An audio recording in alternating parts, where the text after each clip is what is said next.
We talked in the last session about the three ultimate questions, the great questions that everyone on earth asks. And we will come back to those questions again and again through this course.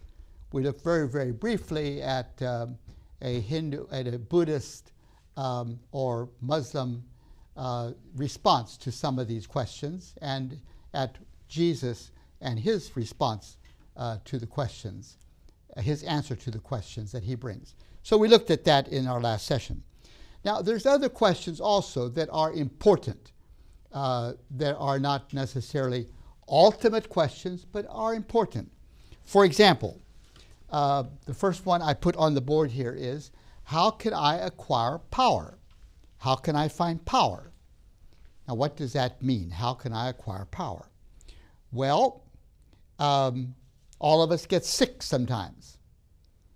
When one gets sick, you want to get well. Where can you find the power to get well? In our modern scientific age, we often say, well, go to the doctor and he will give you pills, prescribe the right medication so that you become well. And so we tend to lean quite heavily on science nowadays as we struggle with the power to get well when we are ill.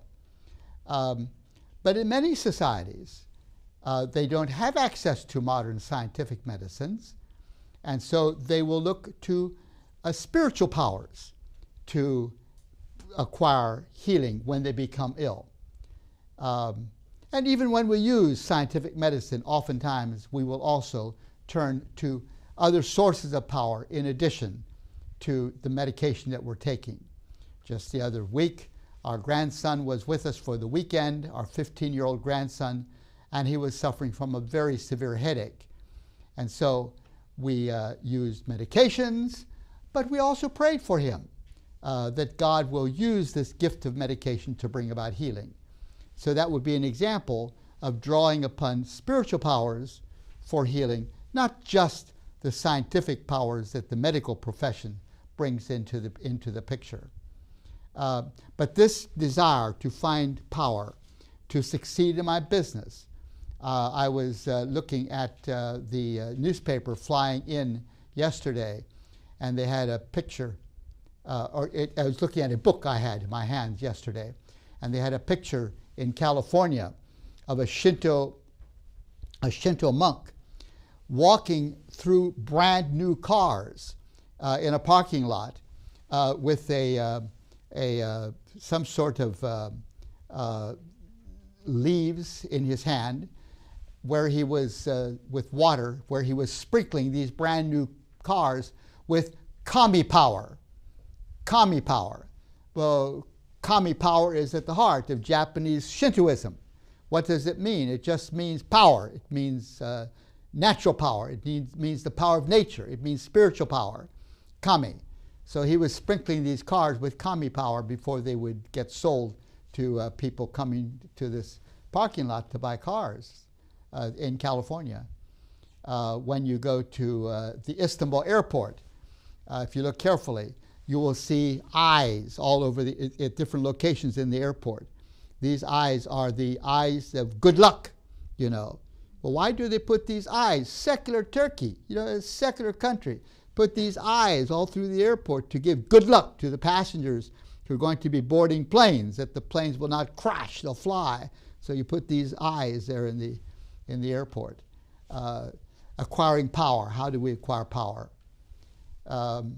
In Somalia, where we lived for some time, as I mentioned, when someone would become ill, they would often go to the imam, and he would take some charcoal, and he would write verses from the Quran on a piece of wood, a long slab of wood. He'd write these with charcoal, these portions from the Quran having to do with getting well, having to do with the power of God to heal. So he would write this, and then he would take some water and he would wash the charcoal off the board into a little bowl. So the power of the Quran, and the Quran says it is so powerful that when it came from heaven, if it would have all come at one time and hit a mountain on the way down, it would smash the mountain to pieces. Powerful cordon.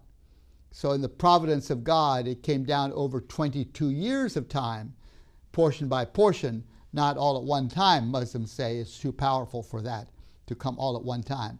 The night when the Quran first began to be revealed is called, when they believe it was first revealed, they call it the night of power.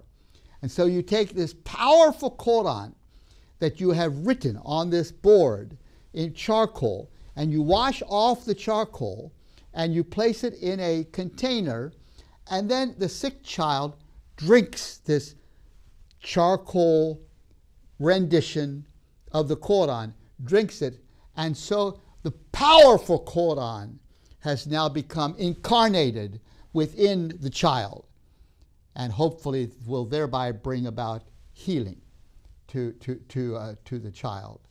This powerful Quran. This is why so many Muslim children will memorize the entire Quran in many parts of the world. I don't know if they do that here or not, but in many parts of the world, the children will memorize the entire Quran from beginning to end in Arabic, so that the power of this Quran has become incarnated within them, so that they will have power to go to school and to study mathematics and geography and so forth. This powerful Quran that they have memorized will open their minds to the powerful investigation into science and so forth.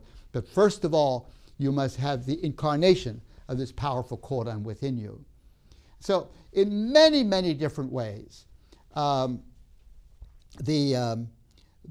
religions are viewed as ways in which to acquire power. In the Christian faith, we refer to this power as the power of the Holy Spirit. And we seek to avoid looking to other sources of power, that the Spirit is the Spirit of Jesus. And so we seek to avoid other powers, other forms of power, and keep centered in the Spirit of Jesus. A Muslim once told me, as Muslims, we don't have the Holy Spirit. And so that's why we memorize the whole Quran, because we need that empowerment. But you Christians are filled with the Holy Spirit. And so you don't need to memorize the whole the whole New Testament. You don't need to memorize the whole of the Scriptures, because you are empowered by the Holy Spirit. And that's a treasure, the empowerment of the Holy Spirit, that we hold very, very dear. When my mother was working at Bumangi, my father and mother moved there, as I mentioned, and the little children, many of them died. And all of the little children that the mothers would bring to my mother for medicine, all of them had a little pouch around their arm or around their tummy, a little string with pouches, or a pouch, little leather container. And inside that little leather container were emblems of power, perhaps a hair from a lion or from a leopard, perhaps the toenail of a very strong man.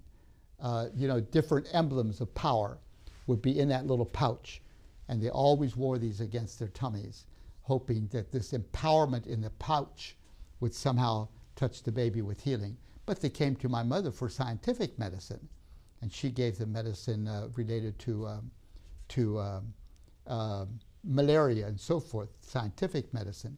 My mother always prayed for these women who came for medicine, prayed in the name of Jesus and in the empowerment of the Holy Spirit for God to touch them with healing, and would encourage them to turn away from these sorts of phylacteries to worship God and embrace the fullness of the Holy Spirit as they sought healing. So there's a variety of ways in which faiths speak about power.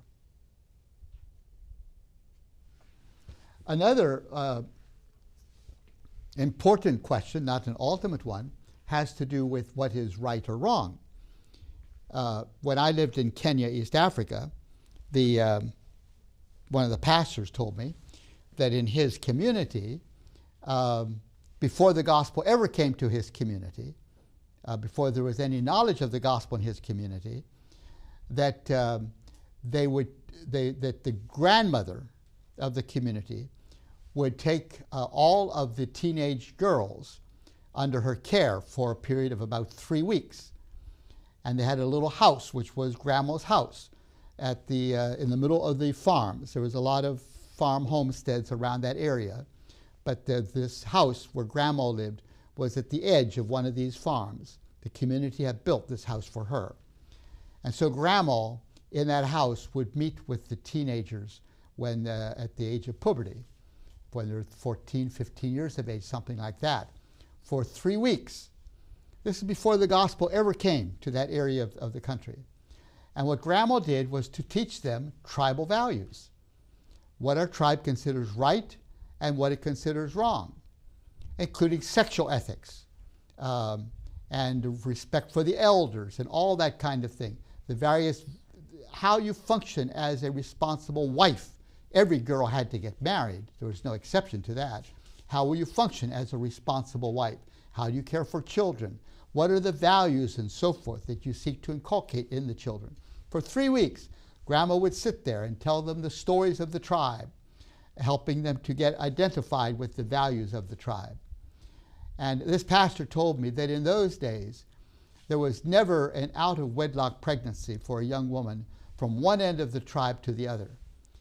Grandma had taught them very, very well the values of the tribe, including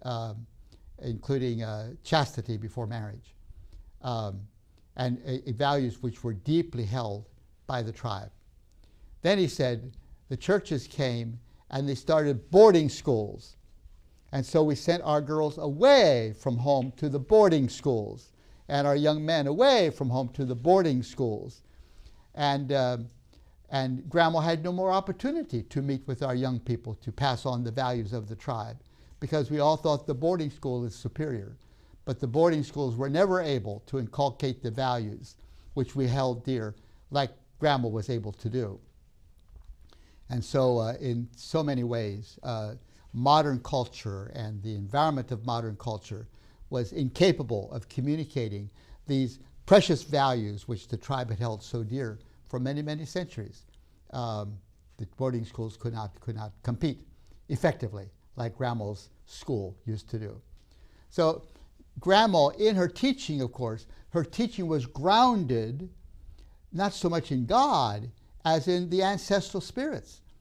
This is the ancestral spirits that are at work and who are sustaining you as you seek to follow the values of the tribe. And some, admittedly, some of what Grandma taught was contrary to the Christian faith. It wasn't all in harmony with the Christian faith. And so there was some tensions between what Grandma was teaching sometimes as well and the practices of the tribe. So in various ways, as we say, teaching values is part of what religions are about. TVS Seminary is a nonprofit project. Our joint effort will bring about the common purpose of making Christian education available around the world and developing good Christian servant leaders. You have a unique opportunity to partner in this effort through your prayer and/or financial support of TVS Ministry. For more information, please visit tvsseminary.com. And also, our third observation is the role that we play in the community. What is my role? In the African cultures in which I lived, why they viewed society as a hierarchy with the chief at the top and the unborn at the bottom. The baby's on the way. Once a baby was born, it began the process of climbing the hierarchy, step by step. And each step,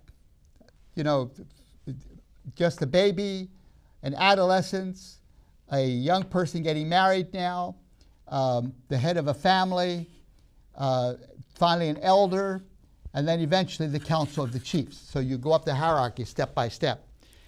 Now the functions the practices, the responsibilities in each step in that hierarchy were well defined by the culture. Each person knew exactly what his or her responsibility was within the system. Later on, we will talk a bit about Hinduism, and we will learn that within Hinduism, you have the caste system, 50,000 castes, and each person is within a caste system.